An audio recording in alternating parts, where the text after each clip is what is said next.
Ka-Express. Buong tennis world ang nagulat sa ipinakitang performance ni Alexandra Ayala sa ASB Classic matapos niya maghatid ng isa sa pinakadominanteng panalo ng torneo. Sa quarterfinals, ang 20-year-old na Pinay tennis phenom at 4th seed ay winalis si Magdalenet ng Poland sa straight sets, 6-3, 6-2 sa isang laban na hindi lang panalo sa scoreboard kundi malinaw na pahayag ng kanyang pag-angat bilang isang elite competitor. Mula sa unang punto pa lamang, ramdam na ang agresibong intensyon ni Ayala. Walang pag-aalinlangan, puno ng kumpiyansa at handang kontrolin ang takbo ng laro. Sa unang set, agad na ipinakita ni Ayala ang kanyang game plan. Pinairal niya ang malalakas na forehand winners, mabilis na footwork at matitinding return na naglagay ng pressure kay Lynette. Kahit naging dikit ang laban sa unang bahagi, kitang-kita ang kalmadong disposisyon ni Ayala. Sa sandaling makikita siya ng buta sa depensa ng kanyang kalaban, mabilis niya itong sinamantala. Ang set ay nagtapos isang mahabang rally na nagpa-wild sa crowd at naging simbolo ng kanyang control. Isang rally na hindi lang physical, kundi mental na panalo rin.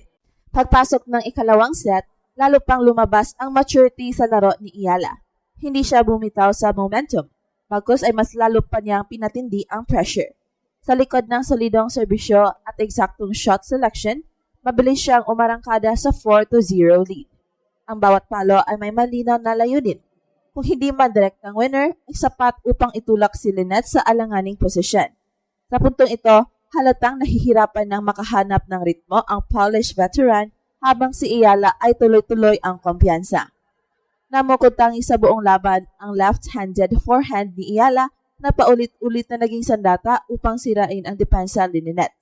Kahit pa mahangin ang kondisyon sa court, nanatiling matatag ang kanyang execution.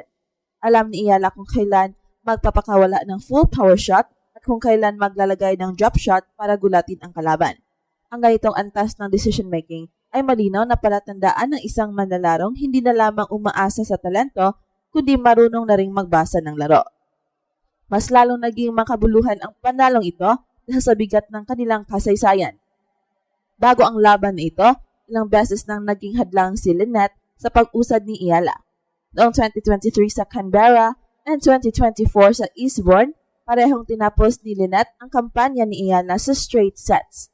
Dagdag pa rito ang isa pang pagkatalo noong 2025 sa Nottingham, kung saan muling ipinakita ng veteranong Polish ang kanyang karanasan at tibay.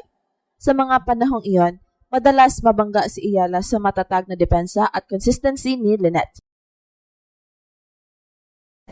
Hindi rin naging madali ang taong 2025 para kay Ayala. Bukod sa mga pagkatalo, hinarap niya rin ang mga injury at ang bigat ng pagiging nag-iisang bandila ng Pilipinas sa WTA Tour. Ang pressure, parehong mula sa sarili at sa inaasahan ng bansa, ay malinaw na nakaapekto sa kanyang laro. Marami ang nagtanong kung kailan muling babalik ang bersyon ni Ayala na walang takot at puno ng kumpiyansa. Ang sagot ay dumating na sa simula ng 2026 at malinaw itong ipinakita sa laban kontra Lynette. Sa kasalukuyang bersyon ni Ayala, makikita ang malaking pagbabago. Mas matatag ang kanyang serbisyo, mas mabilis ang kanyang galaw sa baseline at mas malinaw ang kanyang decision-making sa mahahalagang punto. Hindi na siya madaling matinag kapag nawawala ang isang rally. Sa halip, marunong na siyang mag-reset at bumalik sa kanyang game plan.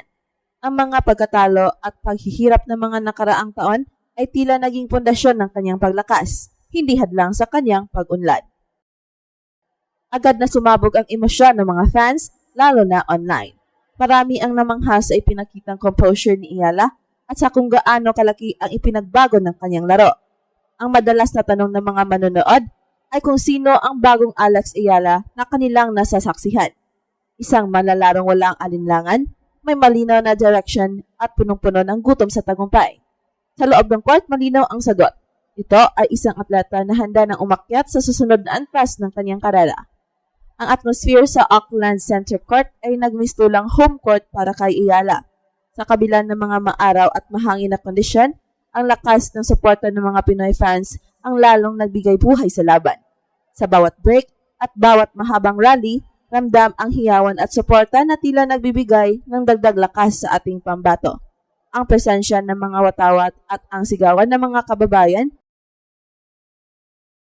ay nagbigay ng pakiramdam na hindi siya nag-iisa sa laban. Sa global stage, mabilis ding umingay ang panalo ni Ayala.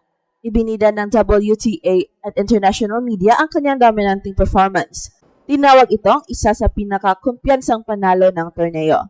Para sa marami, ang laban na ito ay patunay na hindi na lamang siya isang promising prospect, kundi isang seryosong mantas sa mas mataas na antas ng competition. Ang kanyang pagpasok sa semifinals ay tinuturing na isang mahalagang hakbang sa kanyang patuloy na pag-angat. Ito na isa sa pinakamahalagang semifinal appearances ni Ayala sa kanyang career at ang una niya sa ganitong antas mula sa kanyang mga breakthrough runs noong mga nakaraang taon. Inaasahang magbibigay ito ng malaking tulong sa kanyang ranking na posibleng umakyat patungo sa top 50. Ngunit higit pa sa numero, ang mas mahalaga ay ang mensaheng ipinapadala nito. Handa na siya makipagsabayan sa mga veterano and elite players ng tour. Higit pa rito, ang kwento ng kanyang panalo laban kay Lynette ay isang malinaw na revenge narrative. Mula sa sunod-sunod na pagkatalo laban sa parehong kalaban, bumangon si Ayala na mas may matibay na laro at mas malinaw na mindset. Ang ganitong uri ng kwento ay nagbibigay inspirasyon hindi lamang sa mga tennis fans, kundi pati sa mga kabataang atleta sa buong mundo na dumaraan sa sariling pagsubok at pagkadapa. Para sa Pilipinas, ang tagumpay na ito ay higit pa sa isang quarterfinal win. Isa itong sandaling nagbuklod sa buong bansa sa saya at pag-asa. Sa social media, pinuri ng mga Pinoy ang kanyang husay sa pag-break ng serve, ang tibay niya sa mahahabang rally at ang paraan ng kanyang pagkilo sa court na tila may kumpiyansang dala ng buong bayan. Ang panalong ito ay nagsilbing paalala na may lugar ang Pilipinas sa global tennis stage.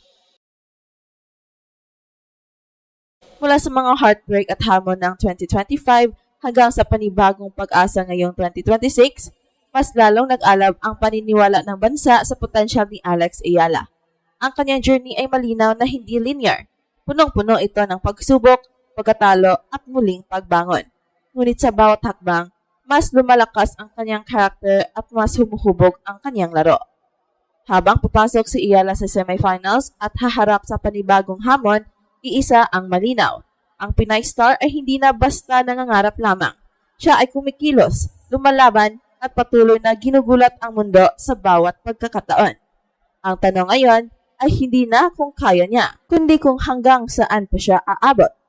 Sa likod ng bawat talo at bawat panalo, dala niya ang pag-asa ng isang bansa at ang determinasyon ng isang atletang handang magsulat ng sariling kasaysayan. At ito ang Express Info kung saan bawat kwento ginulat ang mundo. Don't forget to like and subscribe.